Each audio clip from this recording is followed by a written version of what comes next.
what's up, everybody? Welcome into Tom Curran's Patriots Talk Podcast. I am Tom Curran. That's Phil Perry. We are on the Red Level Concourse at Gillette Stadium. Torrential downpours came after Patriots practice on day 2 of camp. What are we going to talk about? Well, we have an unsteady start for the offense to camp, a quarterback depth chart shuffle. Devon Godshaw entering a new chapter in his holdout, and the fast tracking of Ja'Lynn Polk. Phil, we're watching an offense that we saw in the latter portion of practice kind of baby stepping its way into the pool. Toe in, around 12-18 is when they started doing their offensive 11-on-11 that was competitive, and it didn't look so hot. No, it didn't, and it was really across the board, Tom. The offensive line, I had the offense both when Drake Maye and Jacoby Brissett were on the field as having absorbed 3 sacks, 2 separate pressures that essentially led to blown-up plays, multiple what would have been run stuffs with defenders meeting Ramondre Stevenson or Kevin Harris right at the line of scrimmage. And so it just was not a productive day. We could give you the quarterback numbers, and those actually look pretty good on paper. Drake Maye was 10 for 12. Jacoby Brissett, I have it right here, was 9 for 13. That doesn't sound all that bad. But the majority of those were in the short area of the field, really nothing explosive down the field, which we saw briefly on day 1, Tom. So I thought it was a real slog for the offense today. Yeah, and it wasn't a long snapshot. And again, the offense can't fire out. They're still in shells. They can't blast off the line and take on defenders. So a lot of this does come with those caveats. But to me, if you're a Patriots fan and you're looking at this product and you're understanding, oh, well, it's going to be a process. It's going to take some time. Don't know about the offensive line. Don't know about the wideouts. And we'll see at quarterback. This is now the 5th season, sneakily, that they've gone into like this. 2020 with Cam, Jarrett, and Brian Hoyer. 2021 with Cam Newton, who was understood to be a shell of himself, against a rookie in Mac Jones. They had a decent year. 2022, you go back to 0 with Patricia and Judge. And then 2023, you're trying to get things back on track with, again, a first-year coordinator here for the team in Bill O'Brien and a quarterback who the head coach hated. So this is the 5th straight year of it. As you're watching it, you're like, holy crap. I remember a time when you'd get out here in July or August and you'd see throws down the field completed. You would see chunk plays. You would see the offense get over on the defense. And now it's just it's absolute batting practice. And it's going to change. It's going to get better. But right now it's like, oh, wow, a 4-yard hitch. Check that in the good box. Yeah, so many years. The machine was already humming by day 2 of training camp, and that's unusual. That's with Tom Brady. That's with Josh McDaniels. I remember Brian Hoyer telling us recently. There were days in training camp, early training camp, where Josh would be drawing things up just to beat specific defensive calls that he knew we were going to get on. We wouldn't even use them during the season. It was just to go out there and compete and win the day on the practice fields behind Gillette Stadium. They are so far from that right now. They're just trying to get everything installed clearly, Tom, and they're trying to. Again, it's really hard to judge because there are no pads. And it's a new offensive coordinator. It's a new offensive line coach. New scheme, new philosophy. Got it. But there are already, in my opinion, too many quote-unquote free runners coming at these quarterbacks to make it look good. So there are no pads. It means very few run plays, period, Tom. This is passing camp. It's an extension of passing camp, which is what we usually call the spring. There are plays where they can barely get off the pass because there's a defender right on top of the quarterback. That's not how you draw it up. So this isn't Drake Maye. It's not Jacoby Brissett. It's the offensive line. And it's not the offensive line because of the offensive lineman. Again, it's a decision the Patriots made.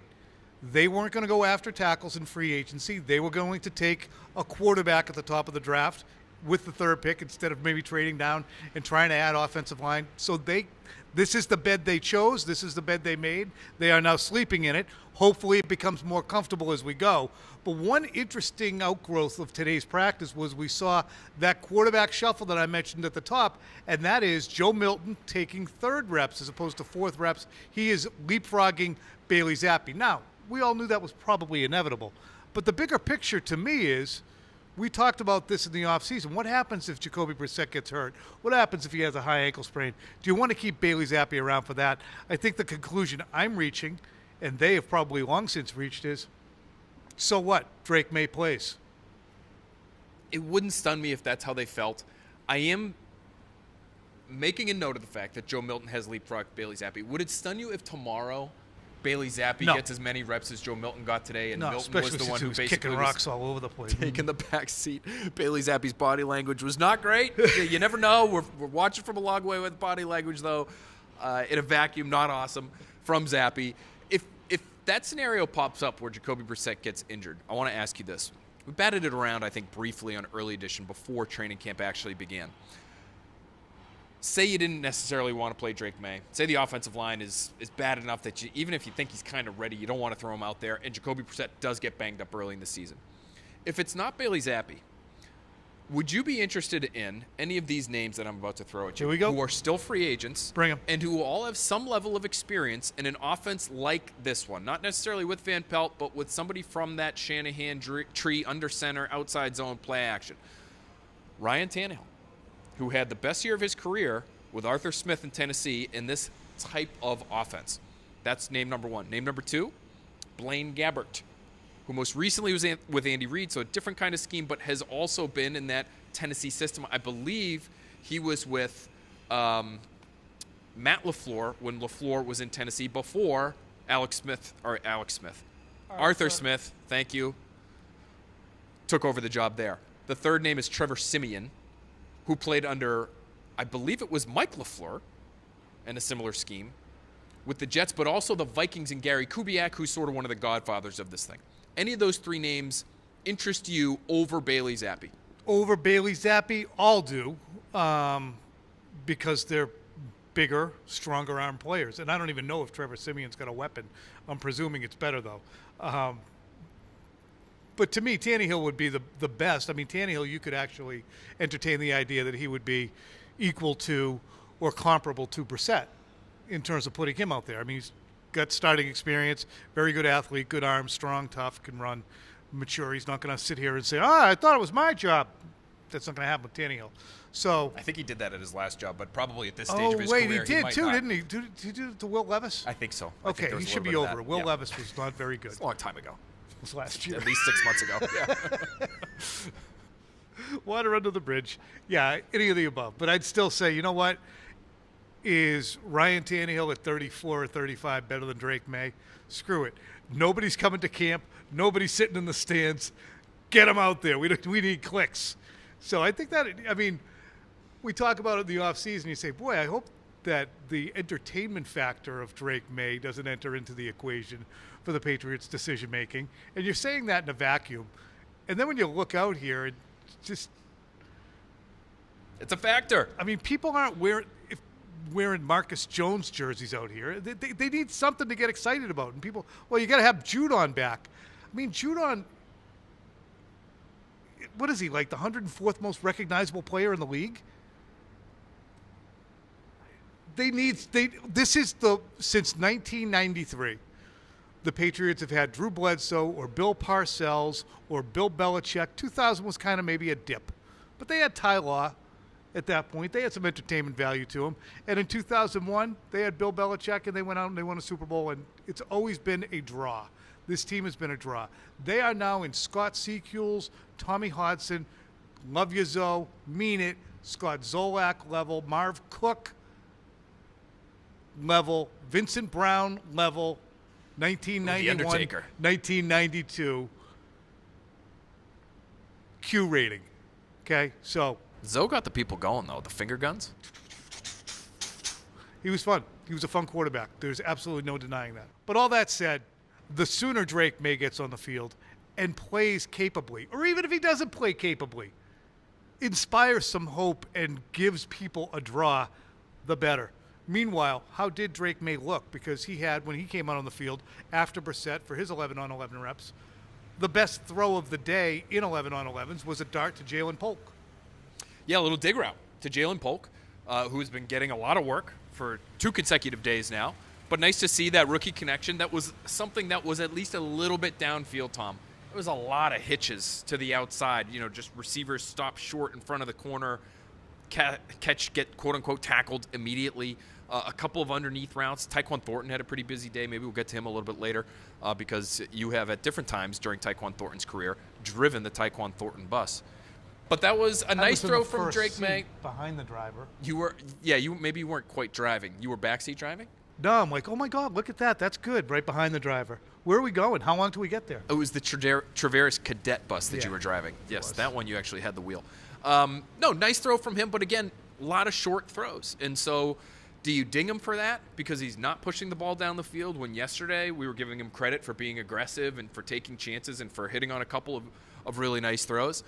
Or do you look at it and say, hey, he's at least taking what's there. Yeah. He's open to throwing the check down, and he's hitting it accurately. We give him credit for, quote-unquote, mastery of the mundane. I think that is something that the coaching staff is going to be looking for him to be able to execute consistently. Did they look at this as a good day or a not-so-good day for Drake Maye? They might actually look at it as a good day, even though it wasn't explosive. I would look at it as a good day for him and a disappointing day for what you would get in terms of overall strides and development. Okay, still, he doesn't have the time to look downfield. Nobody's uncovering. And there were occasions we're behind the offense at ground level almost, or just up on a little incline. There were times where I saw guys uncovering quickly, but because of this different offense where there's less shotgun, more play action, guys are uncovering early in routes before the quarterback is necessarily turned around. I saw one with Brissett and KJ Osborne. On Brissett's first rep, it turned into a throwaway. I'm like, Osborne had him. His back was still turned. So did you see that? Yeah, it's difficult from our vantage point, right, to know exactly where the angles are and where the openings are. But I don't think there were that many opportunities for him to flash the way he's flashed in other practices. I actually thought one of the plays where he showed maybe the most athleticism was early on. There was a pressure. It was a play-action play, so a little bit slow developing, as those tend to be. Turned his back to the defense, turns around. There's somebody basically on top of him. Now, would it have been a sack if it was a full contact situation? It very well could have been. But to avoid it, he sort of sidestepped the defender. You're talking about Brissett? Rolled out a little bit. No, this is Drake Maye now. And ends up side-arming a pass to Kevin Harris as sort of an outlet, last-minute kind of thing. But that's the closest thing we got to an impressive, athletic Drake Maye, quote-unquote, type of play. And it's funny because Brissett had a similar play. It was the end of his reps, and he hit KJ Osborne downfield. The interesting thing that you will be able to see when these two players are out there is how quickly the first step of Drake Maye is compared to Jacoby Brissett. If they both ran a 40 and Drake Maye came in at 4.5 and Jacoby was 4.9, the 0.4 of a second will be lost in the first 2 yards because Maye is just more, light on his feet at this point. Let's go back to the wide receivers, though. Ja'Lynn Polk is getting a ton of opportunity to run with the ones and to get reps and to be targeted. Here's what Ja'Lynn Polk had to say to us today when he finished practice about the opportunity to run with the ones. Whatever they need me to do, that's what I'm going to go do. If I got to go run with the 3s, the 4s, if I got to go do anything on special teams that they want me to do, I'm with it. So whatever's going to put this team in a position to go win games and change this thing around, I'm with it. All right, so what are your impressions of Polk? I mean, they look at him, I think, as somebody they want to be in the hub of the offense. Yeah, I think there's a chance he ends up being their best receiver. I said at the time he was drafted, when we were on television live, I think the Patriots have a new best receiver now. And that doesn't necessarily that's not a slight to Pop Douglas, but Pop Douglas kind of is what he is. And Polk isn't there yet from what we've seen over the course of 2 training camp practices. For example, if you're looking for the second-round pick to immediately be your best receiver, day 1 of training camp, day 2 of training camp, he catches one of, maybe not both, but one of the 2 downfield passes he's seen the last 2 days that have hit his hands and fallen incomplete. One was a tough catch. I hesitate to call it a drop yesterday where he's sort of lunging for it near the sideline. Good throw from Maye, just couldn't reel it in. Today, he had another shot at a potential completion down the field, down the right sideline. Marcus Jones is on him in coverage, great coverage. His hands are sort of right in the pocket, as a coach might say, and Jones is able to rip it out. If he's a number 1, quote-unquote, in this league, he probably makes both of those plays. I don't think they're expecting him to be that, but I think they're expecting him to be a very solid contributor, and maybe he'll start to make some of those plays as camp goes on here, Tom, but he's been very busy, which I think is a good sign the coaching staff trusts him. I'd much rather see him going up and not coming down with those than Devontae Parker. Yes. I hadn't thought of it in those terms, but yes, that is, I think, a good point by you, because you can see a ceiling there for him. He's not a small guy. He has good speed, I thought in the spring he changed direction pretty well. And so there's talent there. I think in these next few practices we'll see an explosive play or two out of him. We're going to skip down the wide receiver depth chart a little bit because Tyquan Thornton was targeted a bunch today. He's had moments in training camp practices. He's had moments in mini camp practices. He remains very much a player you have to hold your breath on and hedge your bets with. But to me, the interesting thing, there's going to be some writers who will be out there, and everybody's doing their job, God bless them, I'm not saying they're wrong, who will say Tyquan Thornton had a good day. Nobody had a good day. Tyquan Thornton was on the receiving end of throws that were pedestrian throws, and he was making pedestrian catches. But Tyquan Thornton versus Jalen Reagor for the 4th, 5th, or 6th wideout spot. Thoughts? I'm going to go Ja'Lynn Reagor. Yeah. Gives you some special teams ability. We've seen him go down the field and make plays in the not too distant past. And so we just really haven't seen that from Tyquan Thornton. I agree wholeheartedly with your assessment. Pedestrian sorts of catches. Open underneath as the second or third read on a shallow cross. Open on a comeback or a hitch, in the short to intermediate area. It catches it in the belly and then gets tagged immediately by the cornerback. So nothing really stood out. He was targeted 6 times. I just counted it up in competitive periods and caught 5 of them. So good for him on that front. The one non-catch, Tom, was sort of a weird, funky miscommunication with Drake Maye. And I thought I was watching Maye closely throughout the rep. And I saw him go to the coaches after. It looked like he thought Thornton had thrown up what our friend J.T. O'Sullivan from the quarterback school would call the mailbox, which means when you're running as a receiver, you're running down the field, you put your hands up, that means you're going.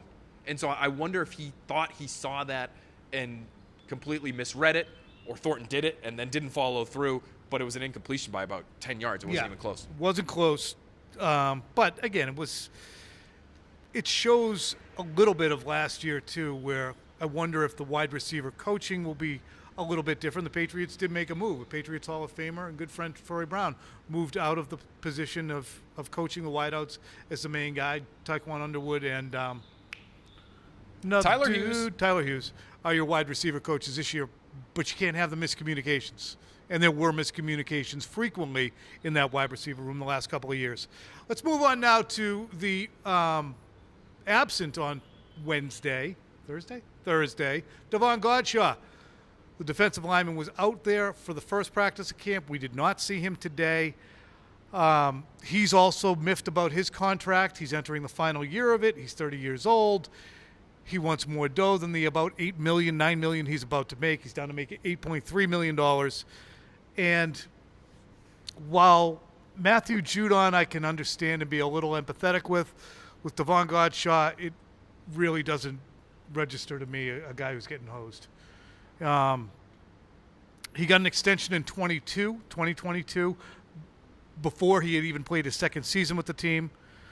He's made $9 million per year with this team through the 3 seasons he's been here, and he plays about 58% of the snaps. So $9 million or 8.3 this year to play 58% of the snaps. I just don't see that as a guy getting hosed. My greater sense is he saw all these other guys get extensions who were entering the final year of their deals and said, well, me too. But it's really not you two, for you or for Judon, because those guys were Duggar, Barmore, help me, Stevenson, and Onwenu, who had never gotten their second contracts. Godshaw and Judon have. So it's not an apples to apples. How come everybody doesn't get an extension? I wonder if, and this could be a play for Judon also, you're talking guaranteed money, right? So Judon is in all likelihood looking for a raise and for some of his money to be guaranteed now, not week one as a vested veteran. So that everybody's contract becomes guaranteed. Devon Godshaw might be looking at it and saying, and I'm playing devil's advocate here, I have no idea what his ask is. He might not even be asking for a raise, but he might say, can I have my money now? Yeah, can you guarantee that this is coming to me? Because then I'll feel much more comfortable getting on the field and practicing during training camp, and I'll play out my year, and I'll at least know that I can pocket the money as we sit here in July, as opposed to hoping I get through training camp healthy and waiting for week 1. Yeah, and the simple fact of this is, players would say, well, I'm being criticized, and these guys don't even know what I want. Well, if players across the league are going to hold in as frequently as they are, and they understand that there is scrutiny given to their contracts, let us know. We'll make a quick decision and at least give your side of it, because if that's all he wants, I'll get on the – just guarantee my 8.3. I'll get my ass out there. Solid. I don't blame you for that. Finally, got a little DeMario Douglas news. You saw him coming off the field today and had a wrap on his hand. He did. Yeah, he's dealing with a hand injury that's limited him the last couple of days. Doesn't sound like it's a huge concern. But, again, this is a guy who's in the running for your best wide receiver, maybe even your best offensive weapon. Tom, he was among the league leaders in yards after the catch, per catch, as a rookie, as a slot guy who's not breaking tackles. No, right there with, like, Rashee Rice and but boy, whoever else was the that? guy can accelerate, Debo. and he is so quick. It's just so hard to get your hands on him and bring him down. So good that it's not a lower body thing, but, you know, obviously receiver, hands, pretty important. Got to take care of that thing before Phil, it gets he's too quick serious. as a hiccup. You need him out there also, quick as a hiccup. Love that. All right, that's going to be a wrap for us. We will see you tomorrow. Quarterbacks are going to talk, so we're going to be very quarterback-centric, and you might see some hedging, or at least hear some hedging from me on the, there's no way Drake Maye is the day one starter. No way. We are revising.